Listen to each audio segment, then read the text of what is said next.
hian kan zinga kan Bialtu MLA Dr.Vanlaltanpuia le Dr. Thiamsanga kan MLA Vice Chairman Health and Family Welfare Board ni bawk le itu na hian Covid ta hianen Medical Operation Team leader non nang nol mai hetiang anga menon tlo hi kan lam ta zeta masa in hetiang anga non tlo hian kan hena te po thu soi du tin nei tura ka ngaya kan Bialtu MLA Dr.Vanlaltanpuia kan som photangan chumi nuwa kan how to nang kan som BCM General Secretary te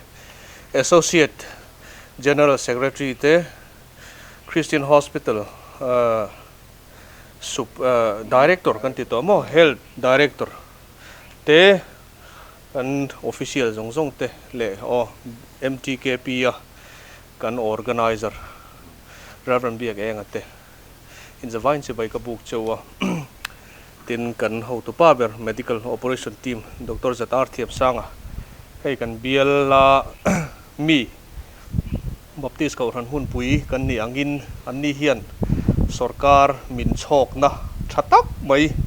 covid hospital min din saka hey adik takin hanin puang hila keya Bialtu po hi engma min silem lo ti mayang chumiam je chu sarkar khati boy andu lo le sarkar chok na tan sarkar in the to pin covid kan dova mong hung man lo hianin kan hun hi kan mang theva chung te ria chuan ti hianin mi pui chok na le sarkar chok na ni be sein ti hianin sarkar ti boy mi lovin ti hianin hospital an lo din na kalome me ma kai po he voin hi ka voi khat mu na chau ania ting chuanin voina hian kan medical operation team tenen kan local rup maya ti hianin minron tlo hi Bialtu kan ni nangin kalom ma in chunga lom thu ka soya kan sarkar official zong te kan MLA zom tak te tin hei aizola te Mizoram chuan tuna covid na chuan expert ber ho an local hei he ta Dr. Joela oma ta han Dr. Don holiday ania ani te tin hei ai kan Dr. Muchua ka lar tak mai ani kha Aizol Civil Hospital kan medical superintendent ania tuna kan asela upain omai theya kan home minister zom tak now hi ania uzok tro puchama now ania ting chuanin voina hian hetiang hi kan local rupa ting chuan he pimari ni heta tangkai taka helai zong contact tracing te lo buai pui tu omboka kan BLI oin kalo lom chewa kan ko san roi tu te po sarkar anga sarkar chok na turen ti thil ti zong hi aro pui kan tia BC emina ti sa le tharau taksa tana holistic ministry in kalpui thi dakha tuna hianin atakin inron kalpui le tanin ka sia alomom ka titak zetani ti kha kan soilok dunia BLI oin kalau loma cheu ti kha kan soi masani thilpek toy tlem te cheng sing khat hi Bialtu kan ni nangin kalau hlan ne lame na tu na hian Dr. Thiamsanga medical operation team leader and som le te hey when hian in kan minister pusang te ya Independence Day mang tura ronzui pa in medical operational team hian in helai lunglei khopuya kan covid din hunte le kan district level task force te ron kom da hun kha nei turing kan ron kala Pathianni ni ma se thil thati ani boka in khom te kan nei lo boka ti in thlung tak chungin somalama khanin district level task force te kan han kom to tin kan ril rol lian tak ka chu kan health minister po ina alom em thin lung taka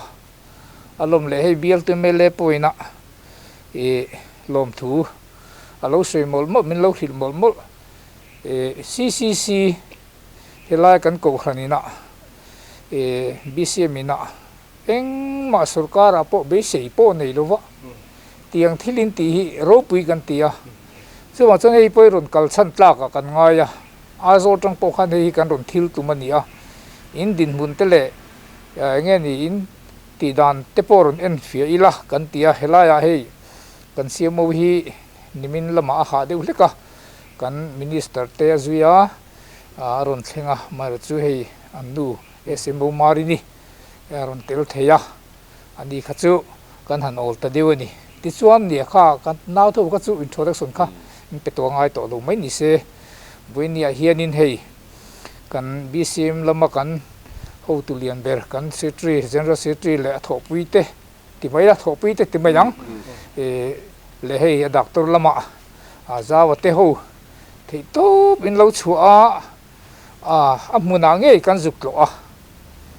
in pek na hi mi hing ril ru tanga chuak ani lo pathian mangai na tanga chuak ding kan thia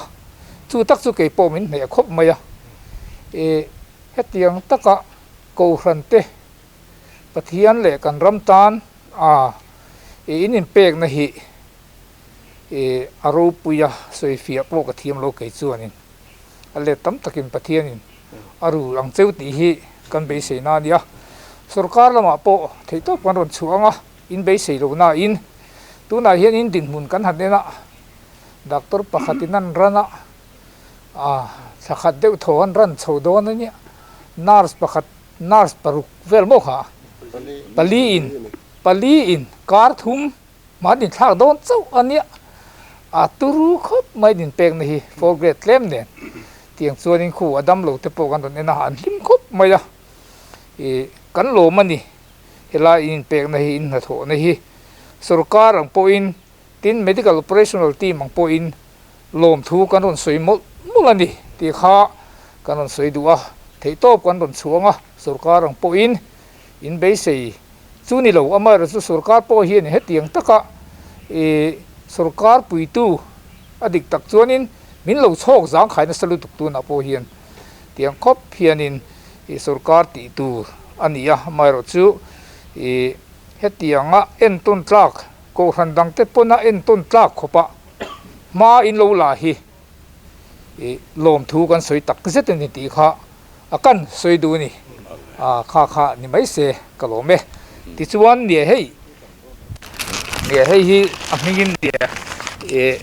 cheng sing khat de PPE som hi kan han la de nge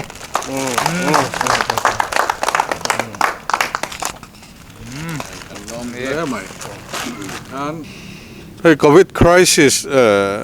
awa kan boy zia hi are tu vek kan ni sarkar buaya ka urana buaya khotla buaya mi pui atu te mai po hi kan buaya abi tangin medical team buai dan phei he chu tian kan thra kan ni he nga hianin enge ne kan ti thei ve ti in Mizoram Baptist ko ran po hianen kan ngai tu an te kan senga kan ban te po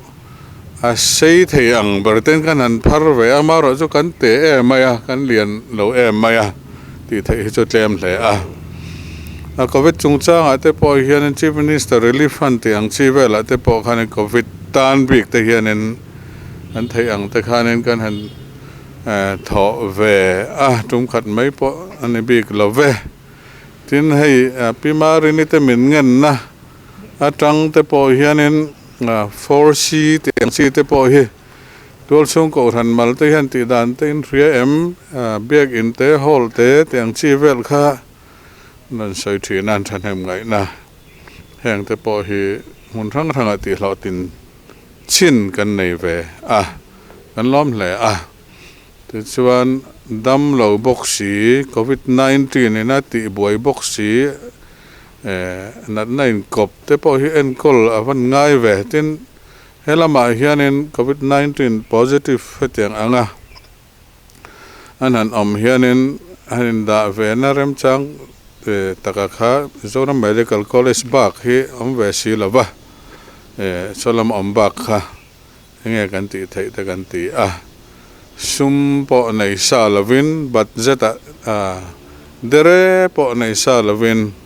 pathian rin chanin ikal vengot mai tang kan ti chuti lai chon sarkar malak na anasa kan ngai sa nga kan sarkar malak na hi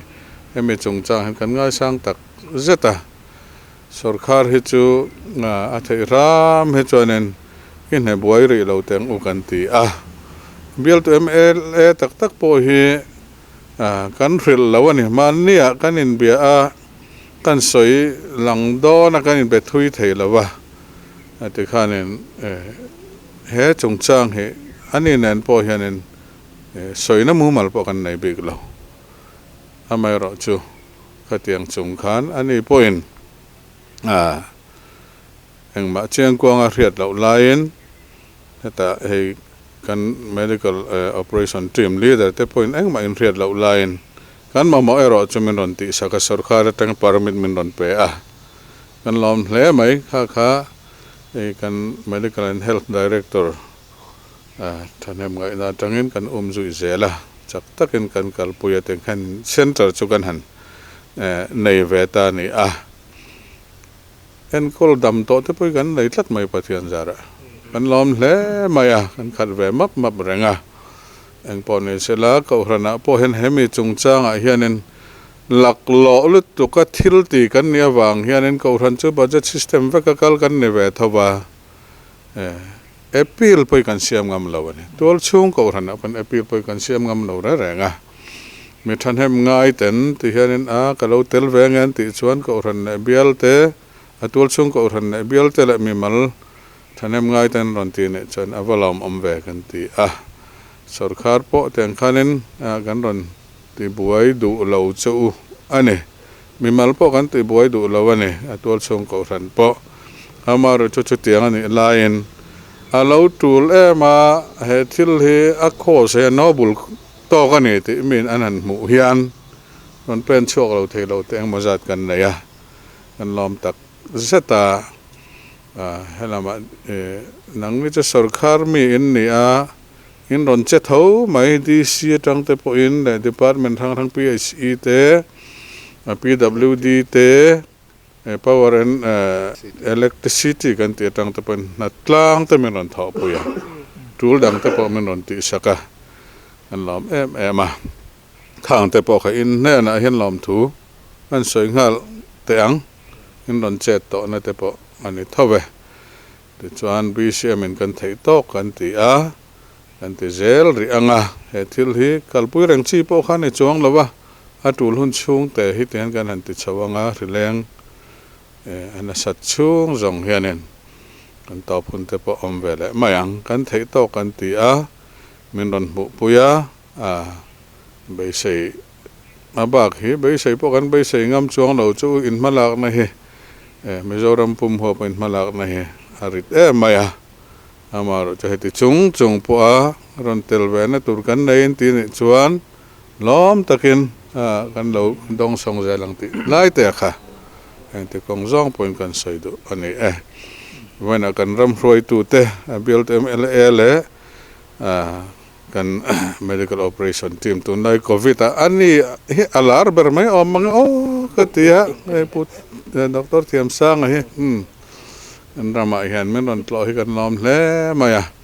la dignitaries rang te voina ron tel ho te kan lom tak zet chone